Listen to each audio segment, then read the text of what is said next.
sleep physician. Jasmine's only 11 years old. What do you make of that story? Jasmine says very clearly that really she's saying, I've got a delayed sleep phase. What does that mean? And that means her body clock is really telling her to go to sleep very late and get up very late. Most of us, when we sleep, when we get up in the morning, we feel fresh, and as the day goes on, we feel tighter and tighter. Jasmine described a sort of jet lag effect, which is part of delayed sleep phasing, whereby, paradoxically, when you first get up in the morning, you feel the tightest. And that's because your melatonin levels are very high. They should be high in the middle of the night, not in the mornings. So kids like Jasmine have morning lethargy, and they have great trouble getting out of bed, and they get better as the day goes on. And where does that sleep problem come from? I mean, why does she have that delayed sleep pattern? It's most likely genetic. That's interesting. We see now a lot of teenagers with this. Perhaps 15% of teenagers have this tendency. So we have teenagers who don't go to sleep, and then others who can't go to sleep. So Jasmine's one of the ones that can't go to sleep. Her mum is, mother is all... Retraining Jasmine's sleep would take several months. So what we do is we train her to her late body clock by conditioning her to a late bedtime. We do get rid of the electronic devices. We establish a pretty strict pre-bedtime routine.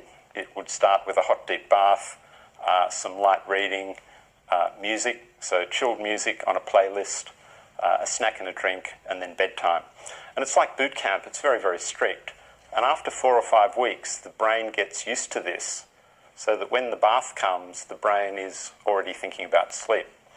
And so these are called sleep onset cues.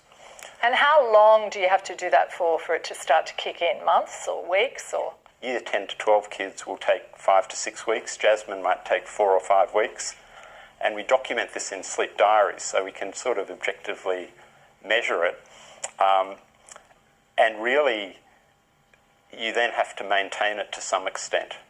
And maintaining it means continuing a pre-bedtime routine, being pretty strict with electronic devices. I mean, electronic devices for Jasmine, the blue light effect is really like having someone at her bedside shouting at her to stay awake. So it really makes the late body clock even later. So it's a compounding effect. And the new devices, which are quite small and portable, the kids hold them very, very close. The blue light effect is much higher than on big devices like TV. The other thing that happens with children is, the Americans describe this as the bed becomes a place of conditioned arousal. So the games that Jasmine's play, as you've heard, cause dopamine secretion, addiction. They also cause adrenaline secretion, and the adrenaline keeps you awake. So if you do that too much in or on the bed, even when you take the devices away, Jasmine's brain thinks the bed is a place for wakefulness, not for sleep. So this retraining takes some time. The bed is a place of conditioned arousal. The bed has always been a bit of a place of... but, we won't go there.